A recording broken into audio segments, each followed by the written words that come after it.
Okay, I think we're live. Hi, everybody. Thank you for joining us here at OnPoint Mentors, the Ask a Mentor group. If you're joining us, thank you again so much for giving us your time. I know time is precious. Everybody's schedule is busy, so we really appreciate you showing up and listening to our dear friend Lisa Dion, parenting expert. If you are looking for a mentor, OnPoint Mentors is a place where you can connect with some of the world's best mentors. We have mentors from all over Johannesburg, all the way to Hong Kong, Toronto, US, Australia, New Zealand. So go take a look at our mentors there. If you are a coach or a consultant and you're looking to start a coaching business, we are basically a one-stop full-service solution for coaches to get them online as fast as possible and get them working so that they can share their message with the world. Today, we have a special guest, Lisa Dion, dear friend.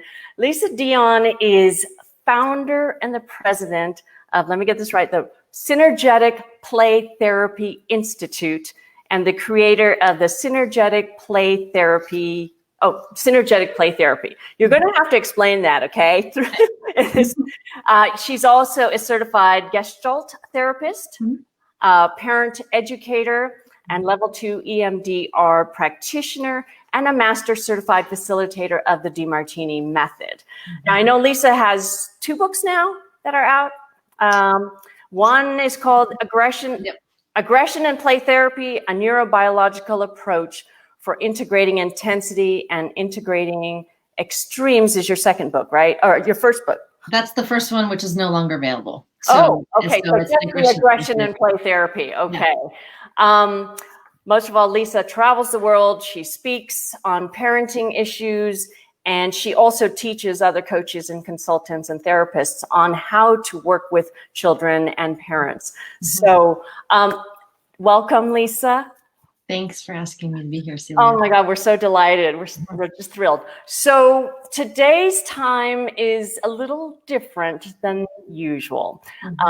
We've got a lot of things going on in the world, and parents are finding it particularly challenging with a lot of the different issues. Maybe you can share some of, the largest issues that come into your practice, and how do you help not just the parents, the child, but other coaches learn how to deal with some of the challenges that they're facing. Great. So, let's just start with the basics, which is that parenting is not easy. Parenting is not easy when there isn't COVID happening.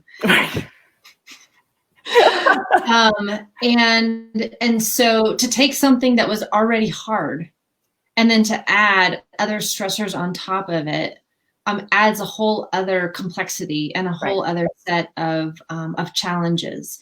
And so it's no wonder that right now things feel incredibly hard in the parenting realm. For children, as we know, they're being isolated from their friends. They're being isolated from activities that actually are meaningful to them. So many kids are actually being disconnected from what inspires them. We have situations where families are spending a lot of time together. Okay, too much together creates chaos. We're designed in families to move out in and out of we're together and we're not together, and we're together and we're not together. But all of a sudden we're together. And not only are we together, but we're together in these with these constraints about what we can do and what we can't do. I'm hearing everything from children acting out even more. And when I say acting out even more, maybe a little bit more emotional. Some children having what we might define as regressed behavior. So actually feeling and acting a little babyish. Younger, regressing back to old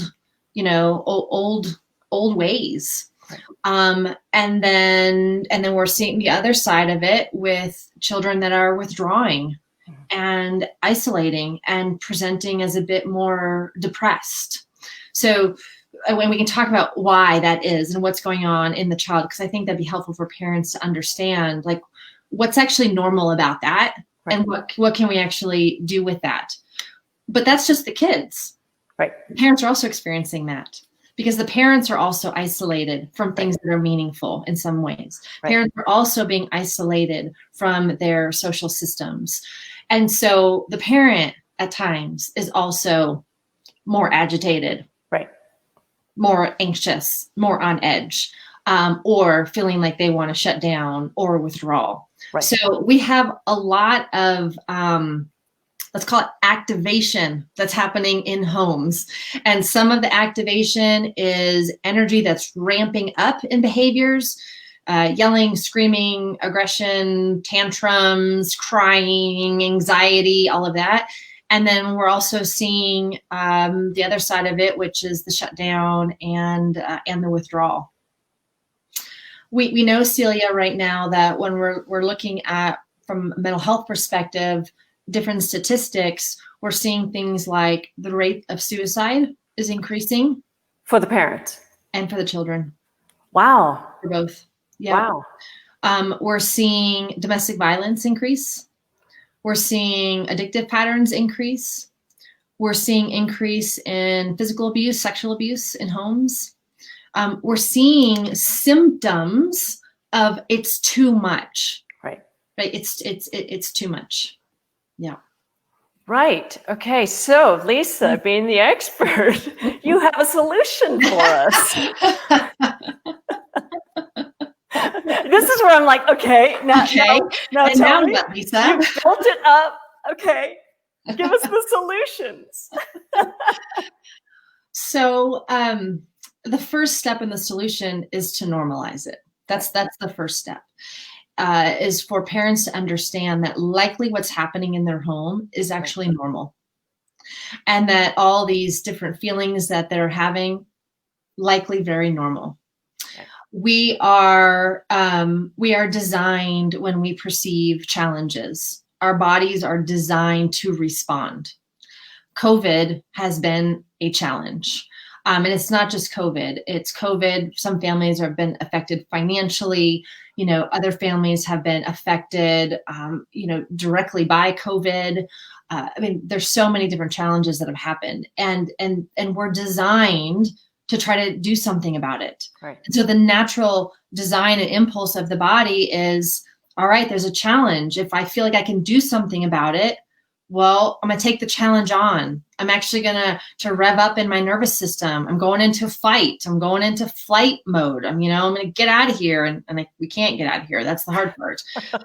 So you could just fight then. Yeah, exactly. Right. And that's what I'm saying. Exactly. At some point, the challenge can start to be perceived as this is too much. It's too overwhelming. And the body's natural response to that is to withdraw. Is to shut down, is to begin to check out. And so when we're seeing these different, let's call them symptoms, they're normal. They're normal based on our perception of the challenge in any given moment and whether or not we feel like we can do something about it or not. So it's really healthy when we look at it from that lens. Right. Does it make it comfortable?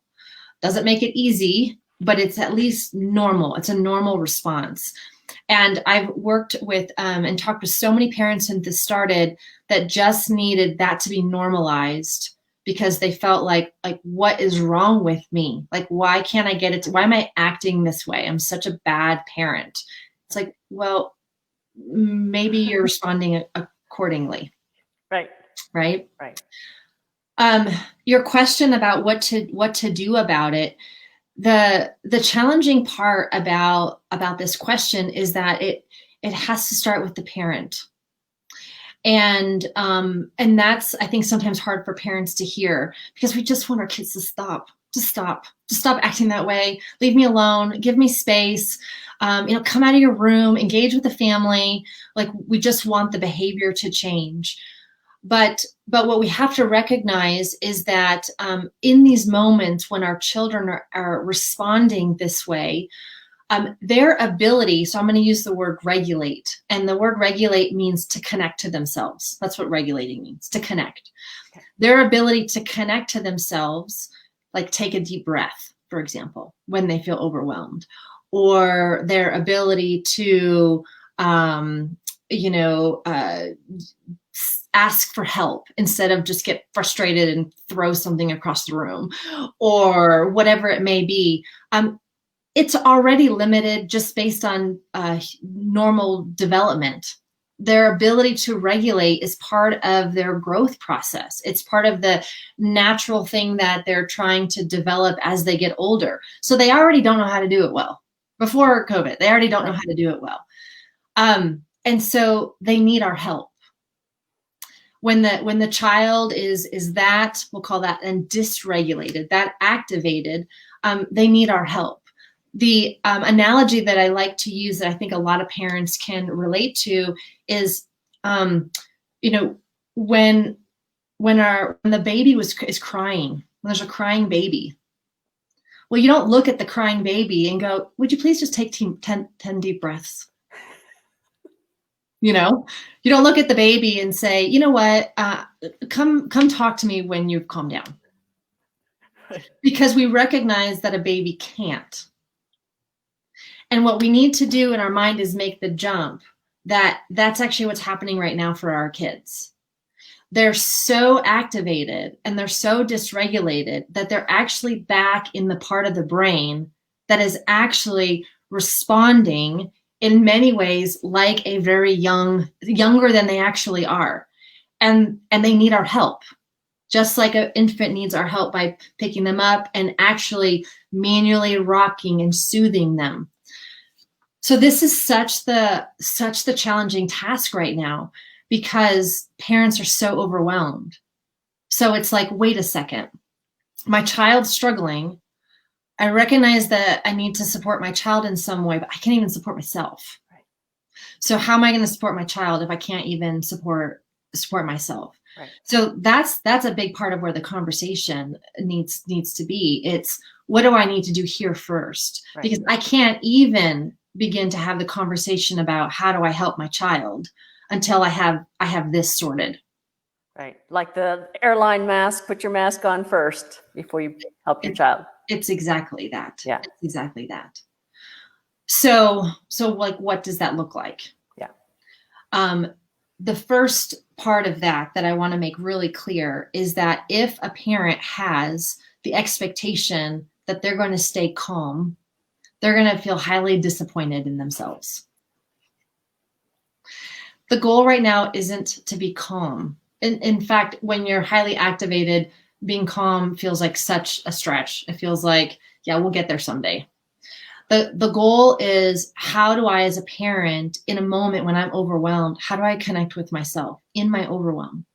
So for example, if my daughter, so I have a 14-year-old, for those of you that don't know me, if my daughter is really struggling and she's having a day and she's in a mood and she doesn't want to be with me and I don't really want to be with her either.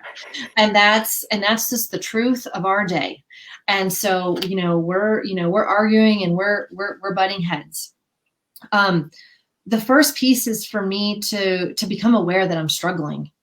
I have to just become aware of, hey, I'm overwhelmed. I don't want to be with her. I feel angry. I feel activated.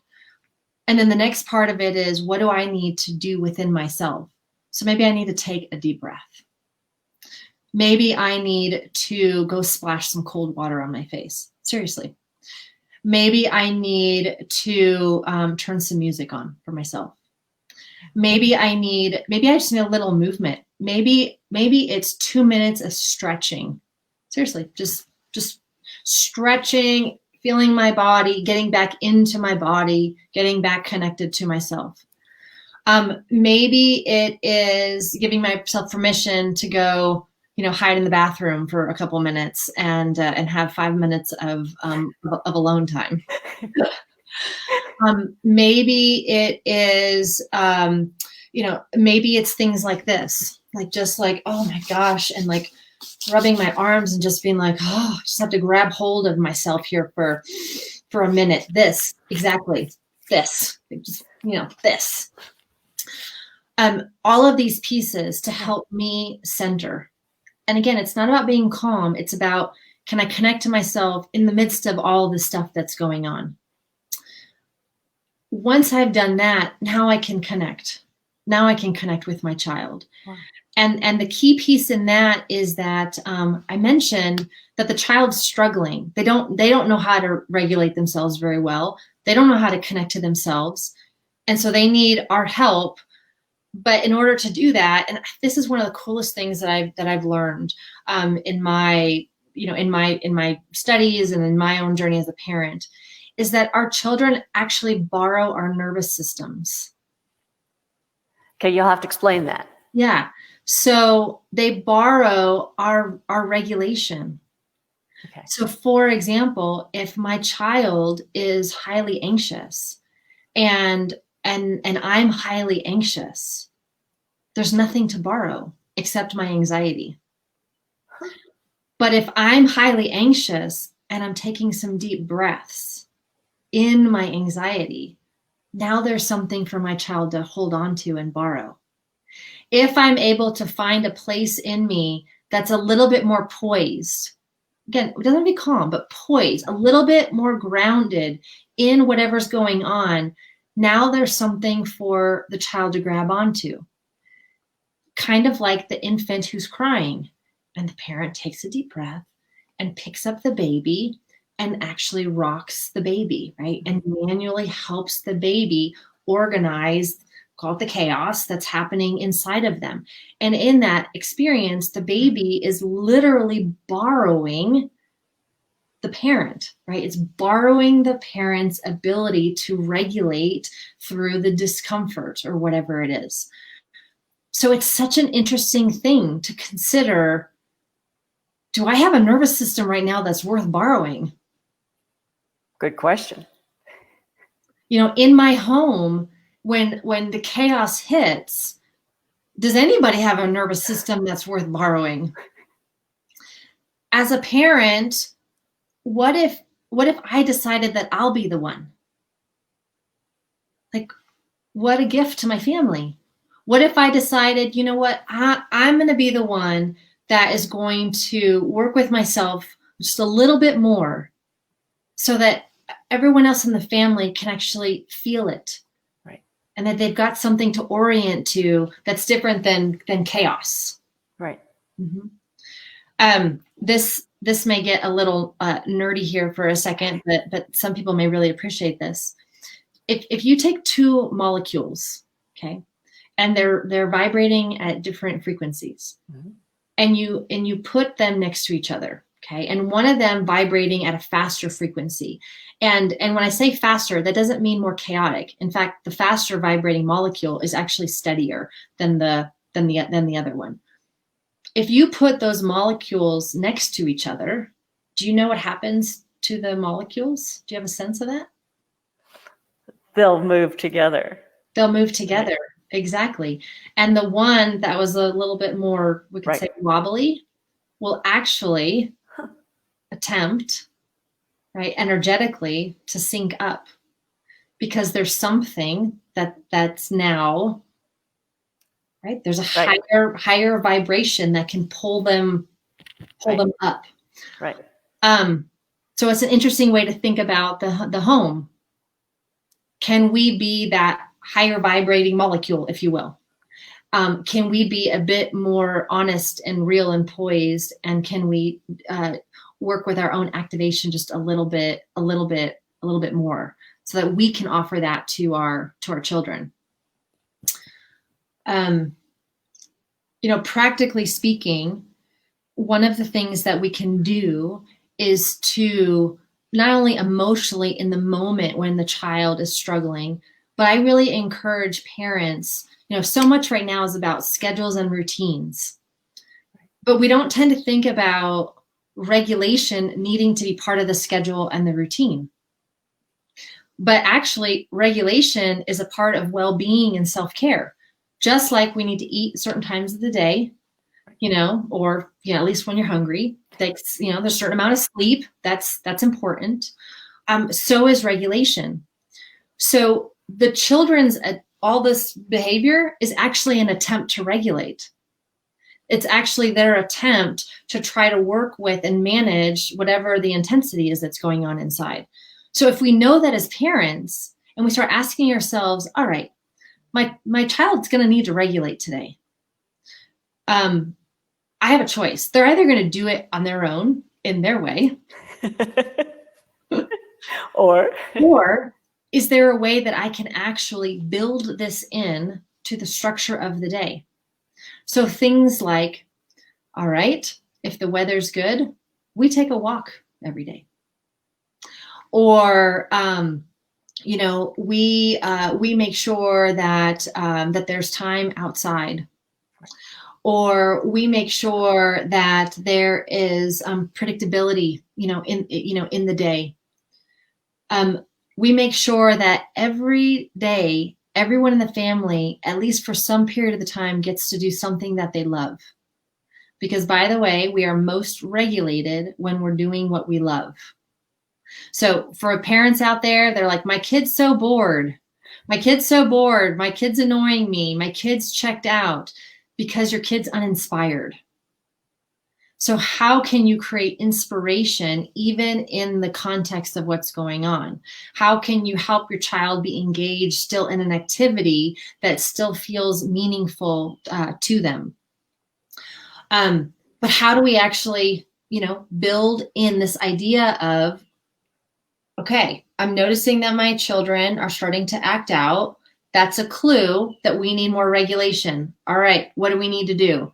Okay, it seems like by about 3 o'clock and 4 o'clock every day, that's when everyone in the family kind of crashes. All right, so probably about 2:30, that's probably when we need to be bringing in some regulation. And really looking at it and honoring that as part of what needs to happen. Part of what kids lost in school was this: recess. True. Right? They lost recess. They lost movement, walking back and forth to classes, talking with their friends. There's regulation in all of that. So we take all that away, and you have a kid that's sitting in their house. We've just taken away part of how they connect to themselves. So we have to build that back in. So how would you suggest, let's say, and I was just talking to a friend of mine who, her children are grown, but she had 4 boys. And she said, Celia, 4 boys is a lot different than having some girls in the mix. Mm-hmm. It's just testosterone. So now you're during the time of COVID, you've got 4 boys and you can't send them out to go play, run, jump, climb, nothing. So what would you suggest for those parents? So it could be things like creatively turning part of a room of the house into a place where the garage, exercise, getting exercise equipment into the home, right. Finding those outlets where they can move and push and jump and, that kind of thing. Pull up bars in there, if that's their thing, if they need that impact, that contact, right? Finding ways to do that. Part of it is also observing, because they're letting us know what they need. So even if there's these 4, relatively grown, children, and they're wrestling everywhere, they're telling what they need. They need physical contact. They need this kind of thing. Right. So how do we create that for them? How do we give that to them in a way that is in our capacity, that, that works for us? You may have another child who displays something totally different. And it may be, let's think of something, the child who all of a sudden regresses and isn't able to sleep in their own bed at night. Because that's happening for some kids. They feel nervous. They feel anxious. They're basically saying, I don't feel safe. Right. I need you again for safety. So if we recognize that's what it is versus, wow, this is annoying. We grew out of this 5 years ago. to look at, all right, how do I meet that regulatory need? Do I need to give them a shirt so that they wear my shirt at night? Do I actually need to pull out the baby monitor, even though they're 9 years old, so that they feel like there's a connection with me when I'm in the other room? Does it mean that I need to go sit with them and, rub their back and tend to them because they feel a little bit younger until they fall asleep? Or I can try to force it. Nope, you sleep on your own, push it away, which just intensifies it. And then we get the mom, I can't sleep. Mom, I need you. So our kids are telling us what the need is, what the regulatory need is. And can we creatively look at it? And there still are ways to meet the need, even in the confinement and everything of the COVID experience.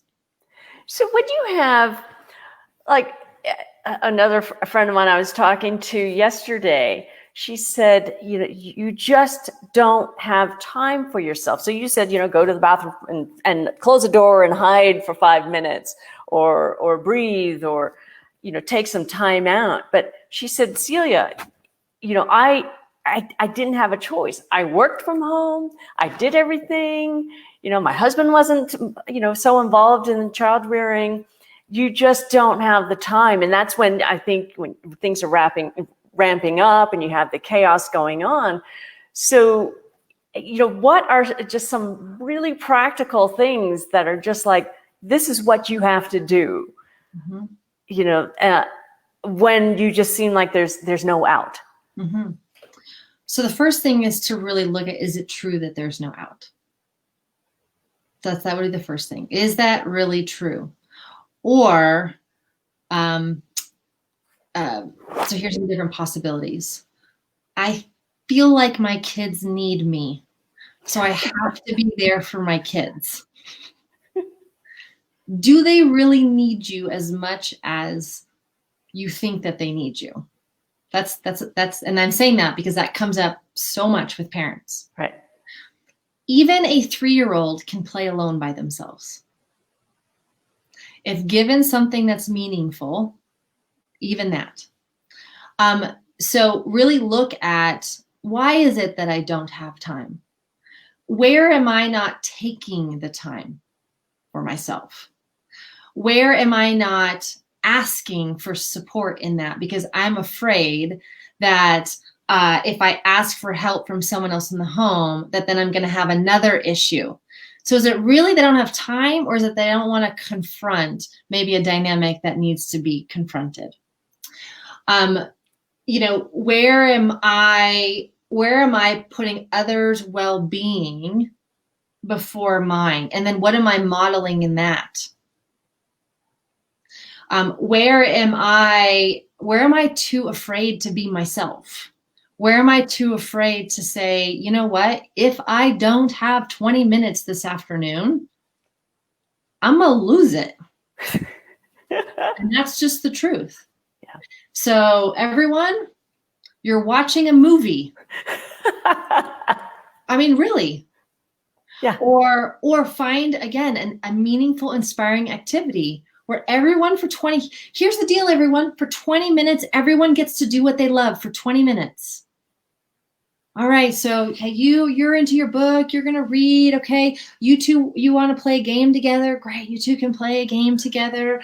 Okay, you want whatever it is, and get everybody involved in a meaningful activity. Right. I see that with my own daughter, and I had this experience. So I'm a single mom, had her full time during COVID, and running my business and teaching and homeschooling and the whole thing. And I found, without a doubt, that when she wasn't engaged in something that was meaningful, it was, Mom, I need you to be my playmate. But the moment that she found something meaningful, she didn't care if I was there or not. She didn't need me all of a sudden quite so much anymore. Right. And so a huge part of my journey during that was creating predictable routine, making sure that her sensory and regulation needs were met. So my daughter, loves to rock climb. Yeah. So the climbing gyms were closed. Oh my goodness. So what did I let her do? She climbed the doorways. She'd hang off the doors so she could work on her grip, and then she was able to contact a friend, and every day at 1:00 they met online and they exercised together. Wow. So finding a way to still get that need met. Right. And then we would do a walk together at the end of the day. And those were that's what we did. That was part of our routine. But there were absolutely times when I had to choose me. And I needed to model to her that it was okay for me to choose me, which was, Avery, I'm getting on a call for an hour. I will see you in an hour. But Mom, what am I going to do? I'm not sure. But good luck. I'd love to hear about what you come up with at the end of the hour. Right? I'm not going to be responsible or overly responsible for making sure that she's happy or feeling good all the time. Right. I'm recognizing that I have to model to her that it's okay for me to take care of myself and for me to stay focused on my priorities, because I want her to be able to do the same. I want her to be able to look at me sometimes and say, you know what, Mom, I'm actually, for the next hour, I'm going to go work on my art project. I'll get back to you in an hour. I want her to have the capacity to do that with me, but she's not going to learn it if I don't teach Right. her. So how do you, so there are parents out there that feel guilty maybe if they say that, right? Mm-hmm. How would you advise them on their guilt that they feel? So when we feel guilty about something, we are basically making an assumption that we've hurt somebody. And we're making an assumption that this person or these people have somehow experienced more challenge in the situation than something that feels beneficial or supportive. Right. But the truth is that that it's an event.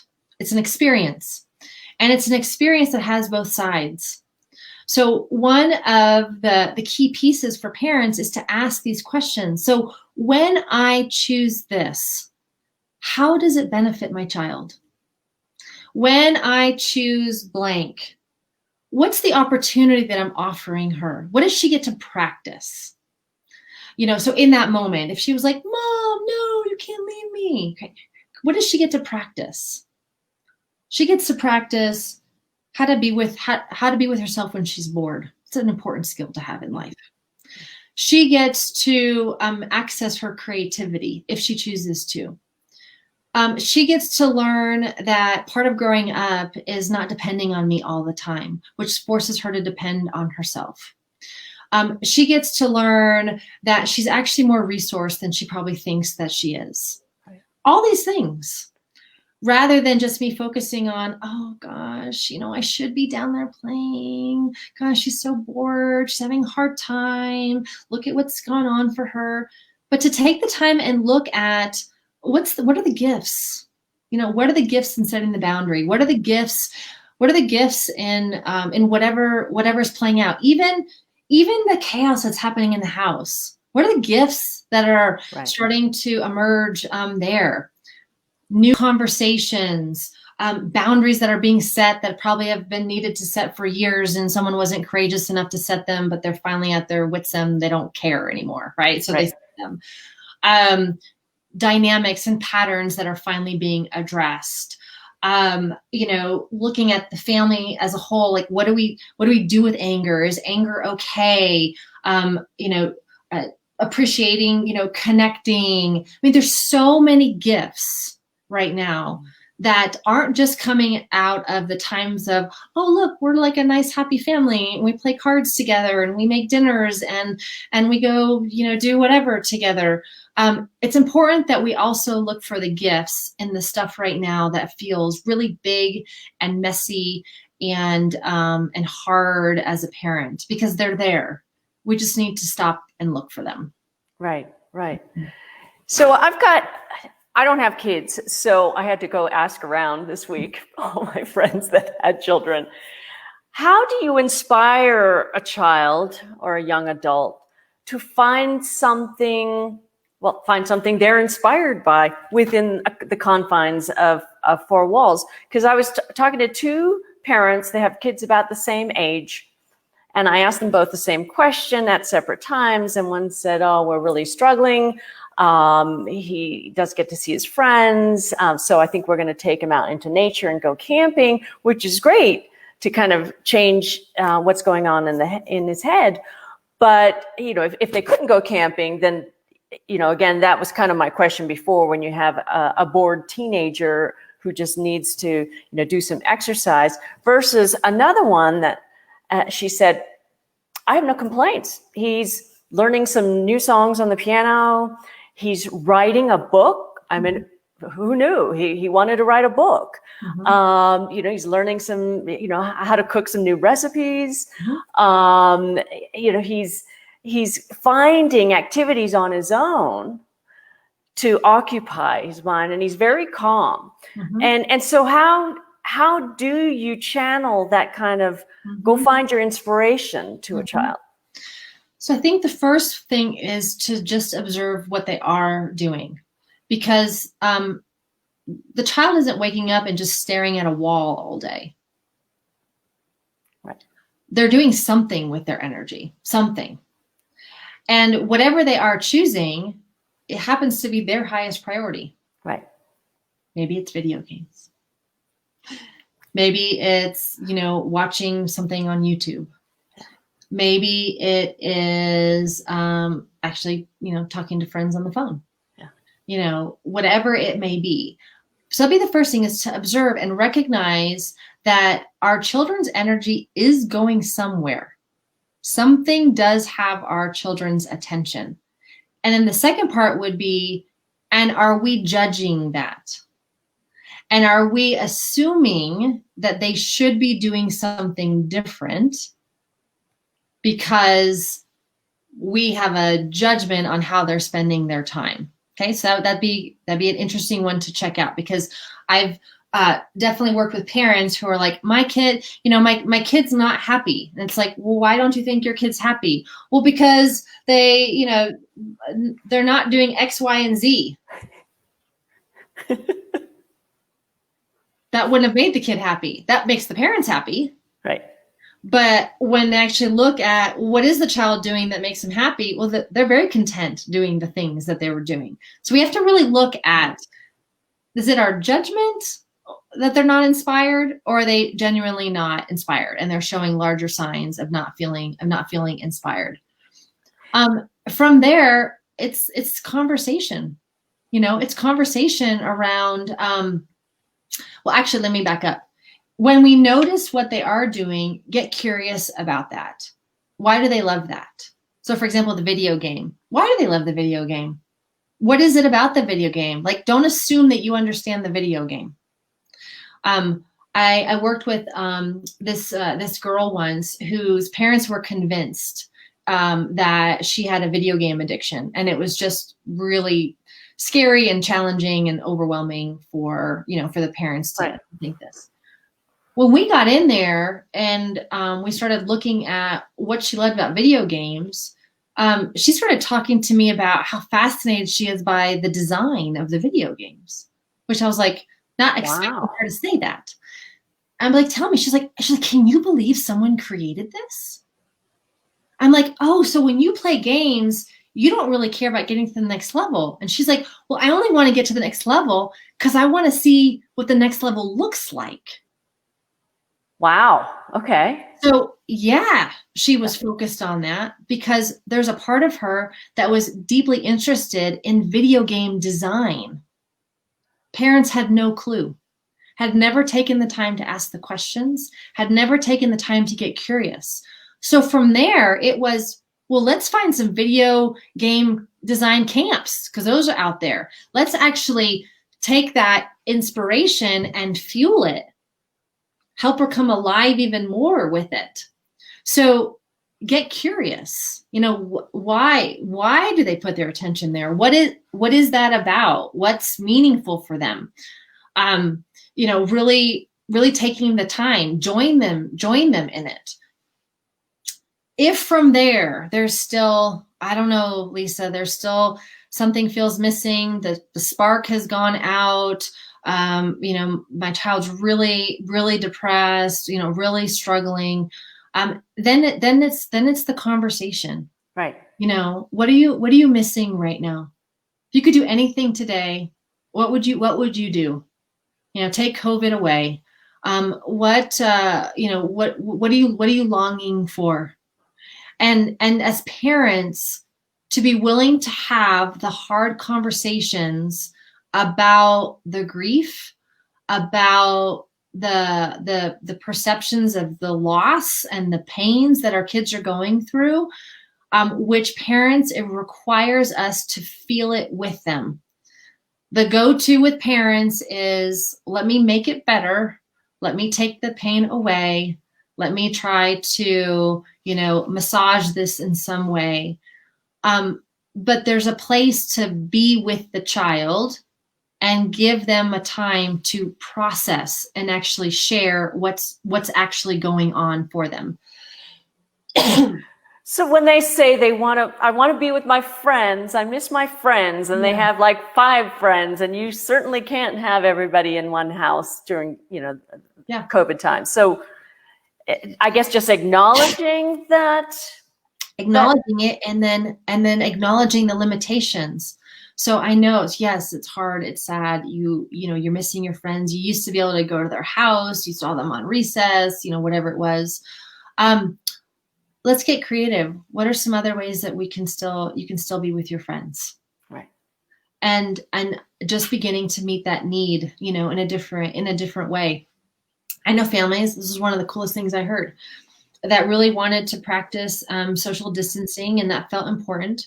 And they had a pretty big backyard. And so they had friends come over, and every kid had to bring a tent. And they set the tents up in the backyard, far away from each other, and they had an overnight together. But the deal was, you couldn't leave. There was a circle that was around the tent. So they had their tent, they had their chair out front, and they could talk to each other, this way, this way, this way, and they got to have an overnight outside. Oh, that's cool. Right? Yeah. But it's simply about get creative. How can you meet the need, in a way that feels safe, in a way that feels comfortable, jumping online, whatever it may be, talking on the phone more. Right. But how do we meet the need? Yeah. Do kids talk on phones anymore? Okay. Texting. I was going to say, Okay. FaceTime. Walk around, FaceTime. So, Lisa, your story is very interesting of how you got into, synergetic play therapy, and you're going to have to explain what that is and where it originated from, because I find it fascinating. Mm-hmm. So, synergetic play therapy is basically a form of counseling with kids, if you want to just talk about that way. And much like how someone would go for coaching, or someone would, go see a therapist, that usually adults, we tell stories, right? We use our language this way, we tell stories. Well, children's primary language is not this. Children's primary language is through play and through movement. And so a play therapist is able to help the child process through play. So rather than talk about it, we play about it. Rather than sit down and have a conversation, we might act it out. We may draw about it. We may pull out the toys. We may do whatever, right? Whatever about it. Do movements about it. Who knows? So synergetic play therapy it's a form of play therapy. It's a form of or way of working with children therapeutically, and it works with children of all ages. There's not like a specific age or a specific type of struggle, if that makes sense. Mm-hmm. Right. So Synergetic. Mhm. Define that. So the word synergetic means systems in transformation. That's what the word means. And what it is really talking about ultimately is that the system being the therapist or the coach or the teacher, because we also have programs that are for teachers, and we have programs that are also for parents as well, using these principles. So the adult being one system and the child being another system, and they're in transformation together. And the larger idea of it is that neither one of the systems could have created individually what was able to be co-created together. So it's a synergy of systems. It's a co-regulation, if you will. And so I train teachers, parents, coaches. I train parents, teachers and coaches in what that takes. So we look at the interpersonal neurobiology. We look at the neuroscience. We look at what's actually happening in me, in the child, between us. It's a really in-depth look at relationship. And relationship at a deep level, and how do we use relationship to facilitate change, to impact the nervous system, to repattern those things that we just were talking about, the blow-ups and the meltdowns and all of that. Like, how do we support a child in being able to develop that within themselves, that regulatory strength faster? So we look at that. That's a big part of the underpinnings and part of the philosophy, which is a little different than some other models out there, where they don't look at the biology and they don't look at the neuroscience aspect of it. But we bring that in so that we can help the child with their perceptions about what's going on, at the same time working what's happening in their physiology, so that we have bottom up and top down happening simultaneously. Now, in your book, your Aggression in Play Therapy, I remember reading it, the first version that's no longer available, years ago, and I found it quite fascinating that you were able to change the behavior of a child sometimes without even talking. Mm-hmm. And just by the energy of what you're putting out in the room. Can you go through that a little bit? It was almost like magic. I was like, wow. And then you actually showed us a video clip of you in training, or you were training other coaches, and you had an aggressive child. Was he hitting with a sword or something? And how you managed just within less than an hour. And I said, this clip, Lisa, did you just cut it over weeks? And you said, no, that was the same session. Yeah. And so can you go through a little bit of what that's about? It's actually really similar to what we were talking about at the beginning, that whole thing about how a child borrows our nervous system. And so the language that we use in synergetic play therapy is to become the external regulator. I'm the external regulator. I'm regulating what's happening in the room. And so when the child begins to become aggressive or dysregulated, is the language that I'll keep using here, gets dysregulated in some way, I can look at it from one of two lenses. I can look at it as a behavioral issue, or I can look at it as a regulatory issue. And if I look at it as a behavioral issue, I'm going to have probably the impulse to make them stop, shut it down, turn it off. I'll probably have the impulse to want to correct it in some way, which is a bit of a Band-Aid. It doesn't actually address the issue. Right. Versus me able to look, in the moment at a child, and rather than looking at the child as you're being bad, or you're naughty right now, or what you're doing is not okay, the different lens is, wow, you're struggling. You're perceiving a challenge right now. Right. And the way that you're handling it is you're trying to take it on. So you're revving up right now into a fight or flight response. Or, wow, things are so overwhelming for you right now that you're shutting down and you're withdrawing. It's a very different lens. And when I have that lens, now all of a sudden I have information about how I can intervene, how I can actually work with the regulatory system and not just stay focused on the behavior and the right or wrongness of the behavior. So a lot of the work, and that's why I said it really starts with the parents, a lot of the work is what's happening in me. So for example, in the moment when the child got aggressive, what happens to me? Do I just want to make it stop? Do I disconnect from myself? How do I strengthen this? And then from here, how do I interact with the child in such a way where the child borrows that? Because the moment the child borrows it, they naturally start to integrate. That's why you never have to say a word. It's like someone who's super, super upset. And if you just breathe, right? You just breathe around someone that is super, super upset. They begin to feel the breath. And actually, their breathing will begin to sync up with your breathing. And you never said a word. You never said, hey, why don't you take a deep breath? You simply took a deep breath, and their nervous system felt your nervous system and grabbed hold of what you were offering, if that makes sense. And so it is kind of magical. It is.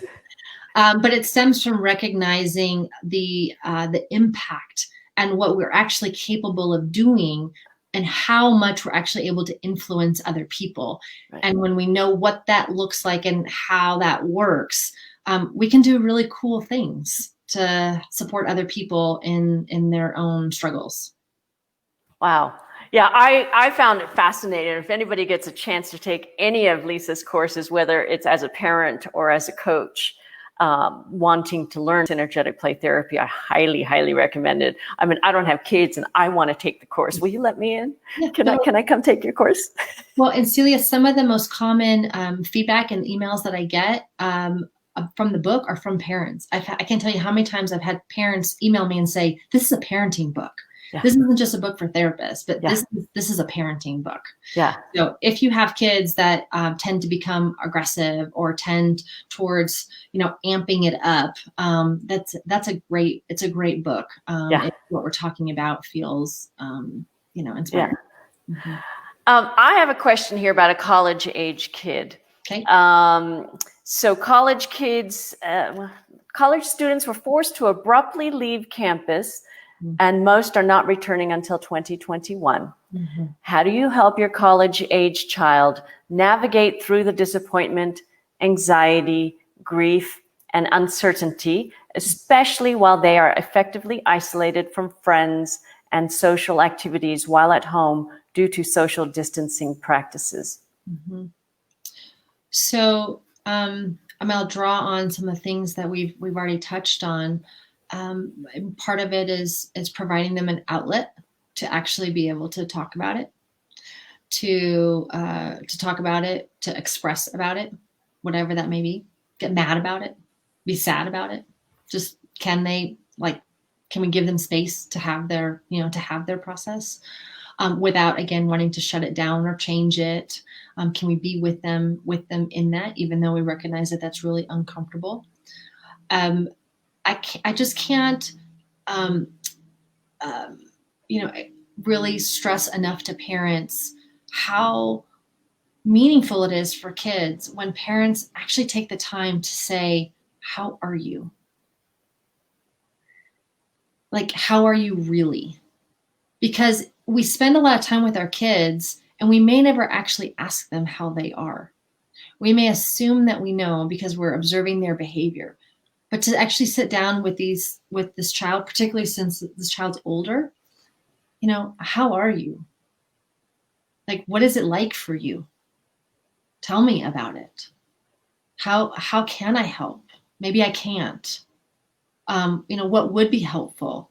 But just to even have those conversations, and that sounds so simple, but so many parents don't do it. Yeah. So ultimately, if we're talking about a child feeling isolated, what they're craving is connection. So go connect with your kid. Okay. Hopefully she's watching. Right? Let's go connect. Go help that need. Yeah. Mm-hmm. Yeah, it's very challenging out there, and I watch parents. I have a lot of friends with kids from, young kids to grown, young adults, and even adults are coming home, right? The young adults are moving back home with the kids, with the parents, and so that's become a challenge as well. And there's that clash, and just trying to figure out, how do you navigate your way through all of this? Even with that, I think family meetings are really important. Ongoing family meetings. What do people need? It's like what I see a lot is happening is people are getting into sharing space together, but they're not talking about it. Yeah. And they're not talking about what is this like or how do we do this? Because this is new relationship. We got to navigate new territory. And people are just sort of falling into place. That's different than having a family meeting and saying, okay, what's working? What's not working? Who needs what? How do we build certain things in so that everyone gets their needs met? How does everyone receive permission in this family to do something that they love every single day? Even if someone says, what I love is to go sit on the porch and check out for 20 minutes. Great. If that's what you need right now, because you just want to go do that, then that needs to happen, right? Yeah. And can we allow that? Because it's not a fair expectation to expect everyone to stay like this. People need space. So how do we build in together time? How do we build in a separate time? Actually build it in, force it. Force yourselves not to spend time together, during part of a day or part of a week or whatever it is. But an ongoing check-in. What do we need? How are we doing? Talk about it. Don't just go through the motions. Yeah. Oh my gosh, Lisa, what a wealth of information. Thank you. I don't know if there are any other questions, but we're about reaching our hour here. That was amazing. I could talk to you all day long. Well, I have talked to you all day long. So after we get off, let's go talk some more. But thanks, Lisa. I hope you'll come back and we'll talk about some more interesting things. I think next week we have Ilse Alberts talking about how to save your marriage during COVID times. Amazing. She's fantastic. Yeah, she is. She is. So thank you so much again, Lisa. And we'll see you in the next interview, and we'll see what new things you have to share with us. Thanks, Celia. Thanks. Bye. Bye.